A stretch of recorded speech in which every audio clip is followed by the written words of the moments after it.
Assalamualaikum warahmatullahi wabarakatuh. Apa kabar teman-temanku semuanya? Semoga selalu dalam keadaan sehat walafiat, dimurahkan rezekinya dan selalu mendapat rahmat dan ridho dari Allah ya. Alhamdulillahirobbil alamin, masih diberi kesempatan untuk menyapa teman-teman secara online. Oke, hari ini aku mau berbagi kegiatanku bersih-bersih rumah ya teman-teman. Ini aku awali dengan masak dulu. Ini aku lagi potong-potong daging. Insya Allah rencananya aku hari ini mau masak yang simpel-simpel aja. Aku mau masak gulai teman-teman. Nah, kebetulan di freezer aku masih ada stok daging sapi. Nah, oke, ini aku mulai ya teman-teman untuk memasaknya. Jadi simpel aja. Aku pakai bumbu instan dari bambu ya teman-teman. Sebelum memasak, ini aku mau gongsol dulu bumbunya agar matang. Kemudian aku masukkan untuk bumbu aromatiknya. Ada serai dan ada daun jeruk nipis. Oke, ini udah agak matang ya teman-teman. Aromanya udah kecium, baru aku masukkan untuk bumbu aromatiknya. Kemudian barulah aku masukkan untuk daging sapi yang udah aku rebus. Oh iya teman-teman, aku tadi rebus untuk daging sapinya 2 kali ya.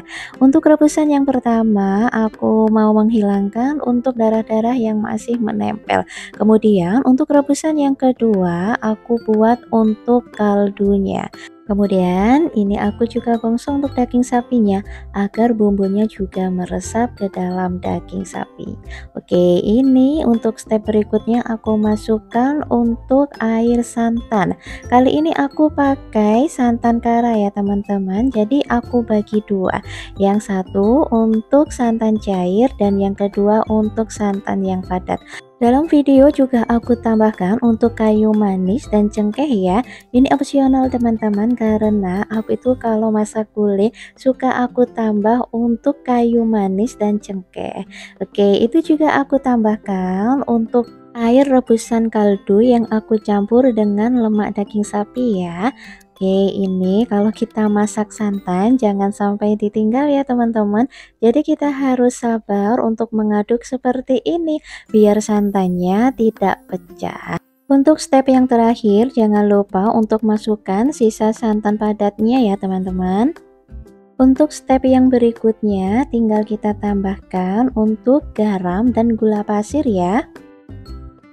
Oke, ini aku tambahkan sekitar 3 sendok gula pasir ya teman-teman. Kemudian gak lupa juga aku tambahkan untuk 2 sendok teh garam.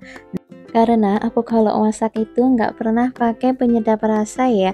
Jadi untuk rasanya aku imbangi dengan garam dan gula pasir aja seperti itu. Oke, ini tinggal kita aduk-aduk aja sampai benar-benar kuahnya mendidih ya. Alhamdulillah ini sudah bisa dikatakan mendidih atau matang ya teman-teman. Nah, barulah kalau udah mendidih seperti ini boleh kita tinggal atau kita nggak usah aduk-aduk lagi karena udah berapa lama tadi kita mengaduk ya teman-teman. Ya seperti ini penampakan untuk gulai daging sapi yang udah matang. Kemudian nggak lupa juga aku mau bikin sambal orek ya. Simpel aja teman-teman. Kalau sambal orek itu ada cabai rawit, ada bawang putih dan kita tambah dengan sedikit garam lalu kita haluskan seperti ini. Karena masak sambal oreknya sedikit jadi aku pakai cobek yang dari keramik ini ya teman-teman. Alhamdulillah untuk masaknya udah kelar. Sekarang kita tinggal bersih-bersih ya. Ini aku mulai dari mencuci piring dan perabotan yang udah aku gunakan untuk masak. Waktu aku cuci piring dan bersih-bersih tadi ya teman-teman, kok aku lihat untuk sink aku itu pada berkarat gitu ya. Emang sih udah lama aku nggak bersihin sink cuci piring aku ini. Ya udahlah sekalian aja aku mau bersihin untuk karat yang menempel di sink pencuci piring ini. Apa karena kadar air di rumahku yang kurang bagus ya teman-teman, jadi buat sink aku ini mudah berkarat. Ini aku bersihinnya pakai sabun pencuci piring biasa ya teman-teman, dan aku pakai kawat yang khusus untuk mencuci piring. Menurut aku walaupun hanya pakai sabun pencuci piring itu udah ngebantu banget ya, udah bikin kinclong dan lumayan bersih sih, tapi ya sisa-sisa untuk karat yang membandel itu sulit dihilangin teman-teman. Oh iya, sambil nonton video aku bersih-bersih, lagi pada ngapain nih teman-teman? Udah pada mandi belum? Apa udah selesai masak atau lagi mager-mager aja? Oke, semoga yang lagi pada mager waktu nonton video aku bisa nyetrum ya, jadi pingin bersih-bersih juga gitu, semoga aja. Oke, lanjut ya teman-teman. Ini lumayan lama nih aku bersihin untuk sinknya karena menurut aku itu emang kotor banget sih. Udah hampir 2 minggu aku nggak bersihin untuk sink cuci piringnya karena juga emang lagi ribet banget ya di rumah, lagi benerin pagar depan, lagi bikin tembok fasad rumah juga. Ya Allah, apalagi juga masih banyak tamu yang pada berdatangan. Ini waktu aku lagi iseng aja sih nyempetin daripada enggak sama sekali, biar kelihatan lebih kinclong dan lebih rapi gitu ya teman-teman. Walaupun rumah aku itu kecil, minimalis, aku itu pingin rumah aku itu terlihat nyaman, bersih, rapi, dan enak dipandang gitu. Rumah aku ini minimalis banget ya teman-teman, di ukuran lebar 6,5 meter dan panjangnya itu 11 meter. Jadi ya 6,5 kali 11 meter. Apalagi posisi rumahku ini di posisi hook. Jadi kepotong untuk got itu sekitar 50 cm. Alhamdulillah teman-teman, ini udah selesai dan lumayan mengkilat dari sebelumnya. Ini lagi aku beresin juga ya, lagi aku lap-lap juga untuk pinggiran sinknya biar terlihat mengkilat. Waktu aku tuntas untuk bersihin sink pencuci piring ini, tiba-tiba ada yang udah sarapan nih teman-teman. Nah, ini ayahnya Arsya udah mulai sarapan duluan ya, karena emang nggak bisa nahan lapar banget.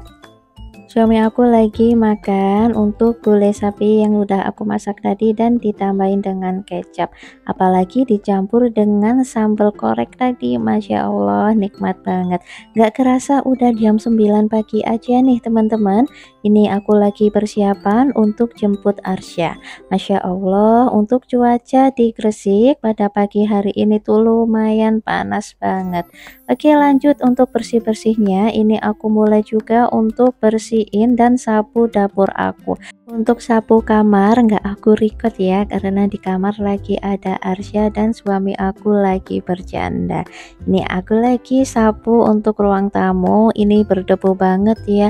Emang sih kalau rumah di sekitar ada pembangunan itu pasti debu-debu pada masuk dan bikin lantai itu nggak gampang bersih alias mudah kotor. Ya mau gimana lagi ya teman-teman, ini udah resiko aku sih, nggak apa-apa. Ini makin rajin aja nih aku bersih-bersih rumahnya. Kelar untuk sapu rumah, ini aku mau unboxing ya teman-teman. Ini aku mau unboxing untuk pembersih kulkas merek Polki. Ini aku beli karena itu aku penasaran, emang sih seliweran gitu di FYP TikTok aku. Ya udahlah, aku beraniin untuk check out dan coba pembersih kulkas merek Polki ini. Untuk teman-teman di rumah udah pada cobain pembersih kulkas merek Polki ini belum? Aku sih belum ya teman-teman, ini baru pertama kali, jadi rasa penasaran aku itu pakai banget. Oke, ini udah kelihatan ya untuk bentuk kemasannya seperti ini teman-teman, Polki pembersih kulkas. Oke, ini masih belum terpasang juga ya untuk semprotannya. Nah, ini untuk semprotannya juga masih tersegel juga. Masya Allah, safety banget nih. Oke, ini kemudian lanjut mau aku pasang di botolnya ya. Bener-bener deh ini safety banget ya. Ini botolnya juga masih tersegel dan di dalam tutup botol itu masih ada pengaitnya seperti ini. Belum memulai aku bersihkan kulkas, aku mau keluarkan untuk isi kulkasnya dulu ya teman-teman. Nah, ini udah aku keluarkan untuk isi kulkasnya, langsung aku semprot-semprot untuk bagian dalam, kemudian aku lap-lap seperti biasa. Nah, ini aku lap-lap dulu ya untuk bagian kacanya. Jujur, waktu aku pertama kali semprot itu baunya kerasa lemon banget. Jadi bikin bagian dalam kulkas kita itu nggak bau makanan, kan seger banget tuh baunya lemon. Sebenarnya tuh 1 atau 2 kali semprot aja udah cukup, tapi aku itu ketagihan gitu teman-teman sama bau lemonnya. Jadi kadang aku semprot sampai 3 kali. Dan jangan lupa untuk bersihin bagian dinding-dinding kulkas ya, karena dinding-dinding kulkas itu rentan kotor, terkena coretan untuk makanan yang baru kita masukkan. Kalau menurut aku sih bagian dalam kulkas yang rentan banget kotor itu adalah bagian kaca ya teman-teman. Karena kan kadang aku bikin bumbu ungkep ayam. Bumbu ungkep ayam itu kan identik dengan warna kuning.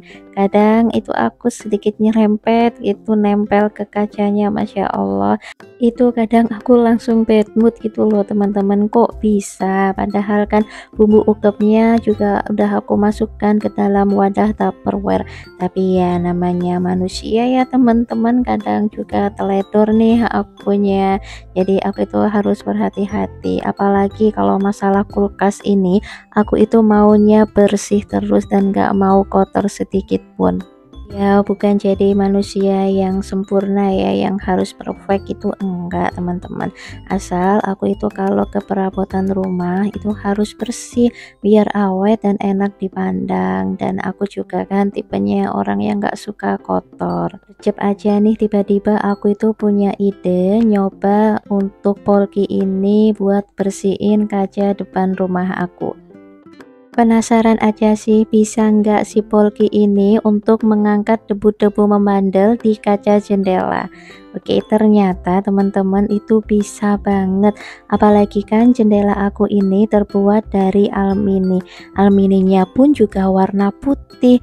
Dan sekali aku gosok, sekali aku bersihin itu debunya terangkat. Bener-bener ajaib banget nih cairan ini. Oh iya teman-teman, aku itu nggak ada endorse atau perjanjian apapun dengan si Polki ini. Aku pun juga bikin video ini mendadak kok teman-teman. Aku itu cuma penasaran seberapa hebatnya sih si Polki ini untuk mengangkat kotoran. Dan ternyata penasaran aku sudah terjawab. Oke, lanjut juga aku mau coba untuk bersihkan kompor gas aku yang banyak lemaknya. Ini aku semprot 5 sampai 6 semprotan ya teman-teman, karena kompor gas aku itu emang kotor banget.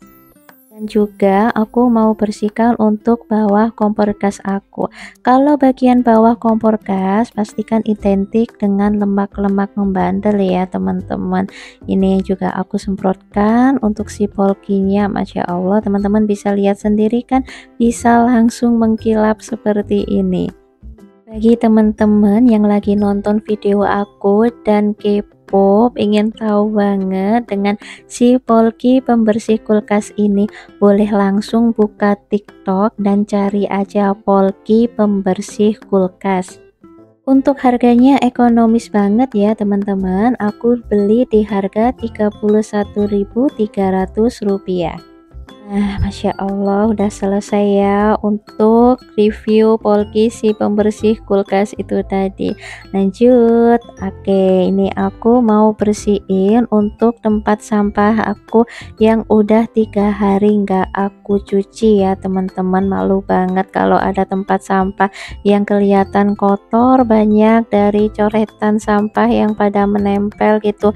Nah, aku itu kenapa rutin untuk bersihin tempat sampah aku ini ya teman-teman, karena tempat sampah itu kan identik dengan bau. Jadi kan kalau tempat sampah ini aku taruh di dalam rumah dan gak pernah aku cuci kan, jadi pengharum ruangan gitu. Bau ruangannya kan juga jadi ikut bau, apalagi kalau tong sampah ini atau tempat sampah ini udah penuh atau full sampah gitu kan, identik dengan bau-bau kecut. Nah, apa sih bau kecut itu? Nah, bau kecut itu bau asam gitulah teman-teman. Kalau ada tamu yang berkunjung ke rumah kita ya, masa sih kita suguhkan dengan aroma bau yang seperti itu? Teman-teman bisa lihat sendiri untuk cuaca pagi ini itu panas banget ya. Ini aku cuci tempat sampah ini juga sambil kegerahan, keringat aku juga pada mengucur. Selesai bersihin dan cuci tempat sampah, lanjut ya. Ini aku lagi cuci untuk lap-lap dapur aku yang udah aku rendam selama 2 malam.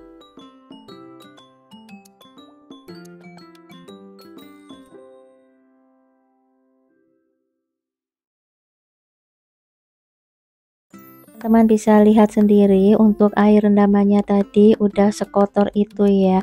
Apalagi kalau kita rendam 3 sampai 4 malam. Ini cukup 2 malam aja ya aku rendamnya, teman-teman. Ini pakai sabun rinso seperti biasa untuk cuci baju. Karena aku tadi tuh cari untuk sabun coleknya, aku taruh mana aku lupa. Biasanya itu baru dipakai suami aku, ditaruh mana tanpa sepengetahuan aku. Nggak apa-apa lah, ini pakai sabun rinso aja. Yang penting bisa bersihin dan ngangkat lemak serta noda yang ada di lap dapur aku. Ini harus disikat ya teman-teman, kalau nggak disikat itu lemaknya masih pada nempel.